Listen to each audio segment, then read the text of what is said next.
Hi.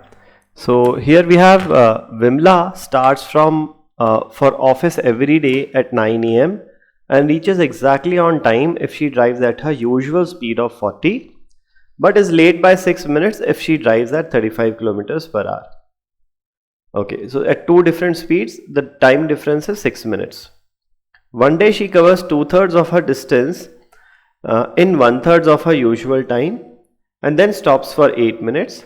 The speed at which she should drive the remaining distance to reach office exactly on time is how much? So let's first calculate the distance between home and office. So let's say the distance between home and office is d.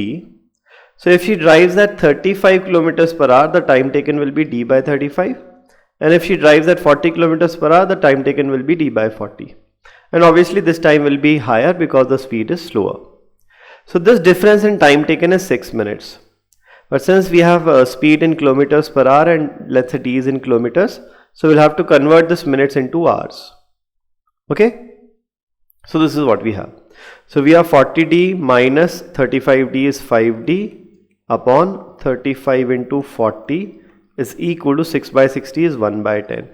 Factor of 10 cancels out, 35 goes by 5 7 times.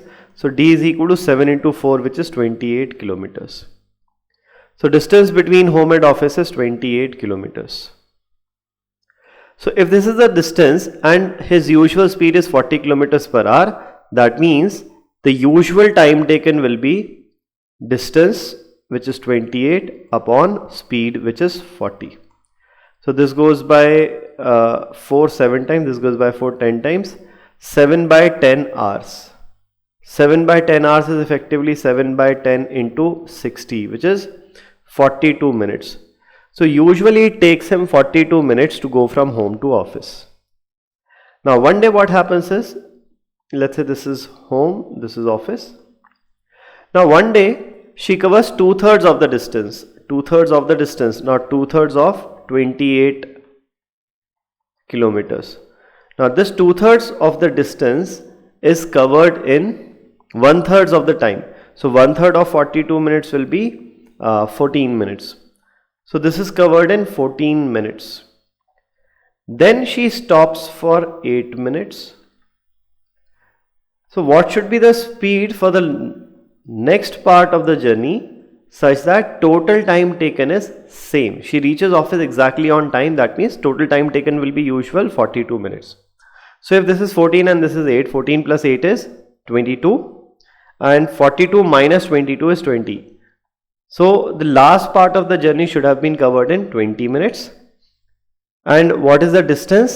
Distance, since this is 2/3 of the distance is covered, this distance will be 1/3, 1 by 3 kilometers.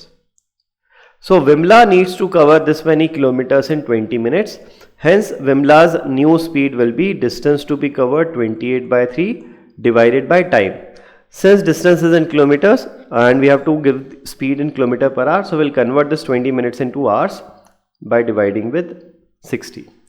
So 60 goes by 23 times, 1 by 3 cancels out, speed comes out to be 28 kilometers per hour. So Vimla's speed in the next part of the journey should be option B, 28 kilometers per hour.